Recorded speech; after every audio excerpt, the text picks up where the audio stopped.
সবাইকে জয় যিশু। প্রভু যীশু খ্রিস্টের শক্তিশালী নামে আমি আপনাদের প্রত্যেককে হৃদয় দিয়ে স্বাগত জানাচ্ছি আমার এই চ্যানেল জীবন্ত ঈশ্বরের মণ্ডলীতে। আমি ঈশ্বরকে ধন্যবাদ দিই সেই মানুষগুলোর জন্য যারা প্রতিদিন ঈশ্বরের এই জীবন খাদ্য গ্রহণ করছেন ও অন্যদেরকেও সুযোগ করে দিচ্ছেন গ্রহণ করার। আমি ধন্যবাদ দিই তাদেরও জন্য যারা প্রতিদিন ঈশ্বরের ধন্যবাদ ও গৌরব করছেন। ঈশ্বরের শান্তি আপনাদের প্রত্যেকের গৃহে বর্তুক, আমেন। যারা নতুন তাদের জন্য বলে রাখি, আমার এই চ্যানেলে প্রতিদিন 2টো করে ভিডিও বের হয়, যার দ্বারা আমি ঈশ্বরের বাক্যের প্রচার করি ও শিক্ষা দিই।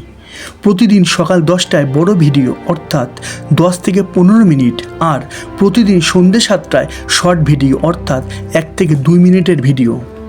তাই আমার অনুরোধ, আপনারা দেখুন। আমি বিশ্বাস করি অবশ্যই উপকৃত হবেন, কেননা এখানে সমস্তটাই বিনামূল্যে। আমি মাদুলি দিই না, তাবিজ দিই না, আমি ঈশ্বরের বাক্য দিই। আর সবাই জানে যে একমাত্র ঈশ্বরই পারে সমস্ত সমস্যার সমাধান করতে। হালেলুইয়া। আসুন আমরা প্রার্থনা করে আজকের অনুষ্ঠান শুরু করি। প্রভু, তুমি জগতের জ্যোতি, সমস্তই তোমার, আর তোমার বাক্যই আমাদের চরণের প্রদীপ। তাই তোমার বাক্য ধরে চলার শক্তি তুমি আমাদের প্রত্যেককে দাও। কেননা প্রভু, তুমি তো জানো যে আমরা মনুষ্য মাত্র, আর তুমি ভিন্ন আমরা কিছুই করতে পারবো না। তাই প্রভু যীশু নামে তুমি আমাদেরকে বিশ্বাসে বলবান করো। তোমার পথে চলার শক্তি ও বুদ্ধি প্রদান করো, যেন আমরা যে কোনো পরিস্থিতির মধ্যেও শুধুমাত্র তোমারই উপরে নির্ভর করতে পারি। এই প্রার্থনা তোমার এই প্রিয় পুত্র নাসরীয় যীশু খ্রিস্টের নামে চাইলাম, আমেন। হালেলুইয়া। আজকের বিষয় জীবনের কিছু কঠিন সত্য। হ্যাঁ, আমি আবারও বলছি, আজকের বিষয় জীবনের কিছু কঠিন সত্য। দেখুন, আজ আমি যে বিষয়গুলো বলবো আপনি মানতে না চাইলেও আপনার মন জানে যে কথাগুলো সত্য। তাই ভালো করে আজকের বিষয়গুলোর উপরে মনোযোগ দিন, অবশ্যই আপনি উপকৃত হবেন। আর তাই হোক, আমেন। দেখুন, এই পৃথিবীতে ক্ষণিকের জন্য হাত ধরার মানুষের অভাব হয় না। হ্যাঁ, আমি আবারও বলছি, দেখবেন এই পৃথিবীতে ক্ষণিকের জন্য হাত ধরার মানুষের অভাব হয় না, কিন্তু অভাব হয় শুধুমাত্র হাত ধরে শেষ পর্যন্ত দাঁড়িয়ে থাকা মানুষের, তাই না? এই বিষয় নিয়ে বাক্য আমাদের কি বলে? আমরা দেখি 2 বিবরণ 31 অধ্যায় 6 পদ। তোমরা বলবান হও ও সাহস করো, ভয় করিও না, তাহাদের হইতে মহাভয় ভীত হইও না। কেননা তোমার ঈশ্বর সদাপ্রভু আপনি তোমার সহিত যাইতেছেন, তিনি তোমাকে ছাড়িবেন না, তোমাকে ত্যাগ করিবেন না। কি লেখা আছে? কি লেখা আছে? আর আমরা কোথায় বিশ্বাস করি, কার উপর নির্ভর করি, তাই না? বাক্য বলছে, গীতসংহিতা 118 অধ্যায় 8 পদে, মনুষ্যের নির্ভর করণাপেক্ষা সদাপ্রভুর শরণ লওয়া উত্তম। আশা করি আমরা ঠকবো না, আশা করি আমরা ঠকবো না, কেননা ঈশ্বরের বাক্যই আমাদের রাস্তা দেখাচ্ছেন, তাই না? দেখবেন, ব্যস্ত মানুষেরা নিজের ইচ্ছা ছাড়া কথা বলবে না, আর অহংকারী মানুষেরা নিজের স্বার্থ ছাড়া পাশে থাকবে না। কিন্তু এত কিছু জানা সত্ত্বেও আমরা কিন্তু ভালোবাসা খুঁজে বেড়াই, তাই না? কিন্তু আমরা সেই ভালোবাসার কথা ভুলে যাই যে ভালোবাসার মধ্যে রয়েছে নিঃস্বার্থ ভালোবাসা, যে আমাদের নিঃস্বার্থভাবে ভালোবেসেছে, আমরা তাকে ভুলে যাই। হ্যাঁ, এটাই সত্যি। আমরা দেখি যোহন 3 অধ্যায় 16 পদে, কারণ ঈশ্বর জগৎকে এমন প্রেম করিলেন যে আপনার একজাত পুত্রকে দান করিলেন, যেন যে কেউ তাহাতে বিশ্বাস করে সে বিনষ্ট না হয়, কিন্তু অনন্ত জীবন পায়। হালেলুইয়া। ঈশ্বর আমাদের প্রত্যেকের চোখ খুলে দিন, আমেন।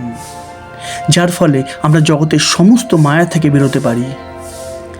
একটা গুরুত্বপূর্ণ বিষয়, আপনি কি জানেন ধৈর্য মানুষকে উন্নতি করে?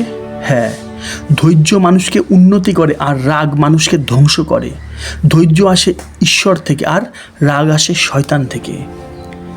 আমরা দেখি লেখা আছে ইব্রিয় 10 অধ্যায় 36 পদে, কেননা ধৈর্যে তোমাদের প্রয়োজন আছে, যেন ঈশ্বরের ইচ্ছা পালন করিয়া প্রতিজ্ঞার ফল প্রাপ্ত হও। আমরা দেখি ইফিসীয় 4 অধ্যায় 26 পদে, ক্রুদ্ধ হইলে পাপ করিও না, সূর্য অস্ত না যাইতে যাইতে তোমাদের কোপাবেশ শান্ত হোক।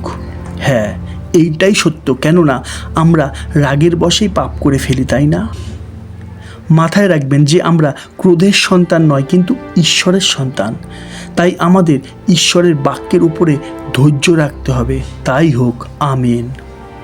মনে রাখবেন, আঘাত ছাড়া জীবনে কখনোই উন্নতি করা যায় না, ঠিক সেইভাবেই বিঘ্ন ছাড়া কখনোই প্রভুর পথে বৃদ্ধি পাওয়া যায় না।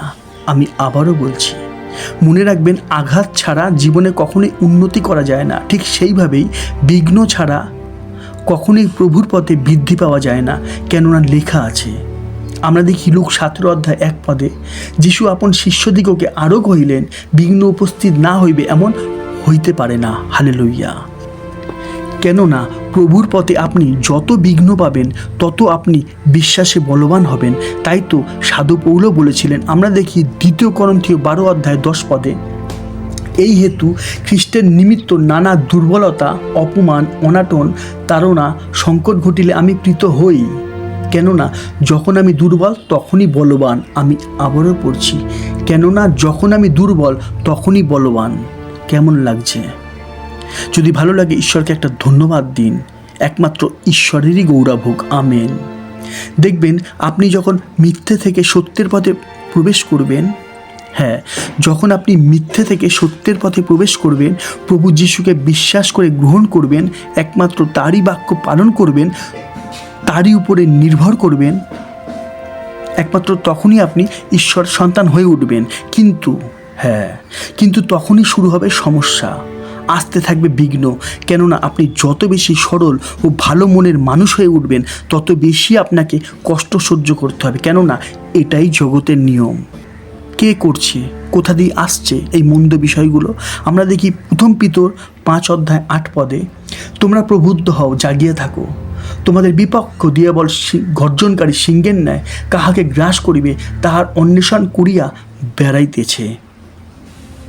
কিন্তু ভয় নেই, প্রভুর পথে বিশ্বাসে দাঁড়িয়ে থাকুন। প্রভুর নামে আছে জয় অপেক্ষা অধিক বিজয়। হালেলুইয়া। এইবারে আমি আসছি অন্য একটা বিষয়, ভালোবাসা। ভালোবাসা কি আমরা সবাই জানি, তাই না? কিন্তু আপনি কি জানেন একতরফা ভালোবাসা কি? আমি আবারও বলছি, আপনি কি জানেন একতরফা ভালোবাসা কি? একতরফা ভালোবাসার অর্থ একজন পাগলের মতো ভালোবাসবে আর অন্যজন তাকে পাগল ভেবে অবহেলা করে যাবে। একজন পাগলের মতো ভালোবাসবে আর অন্যজন তাকে পাগল ভেবে অবহেলা করে যাবে। এটাই সত্যি। একেই বলা হয় একতরফা ভালোবাসা।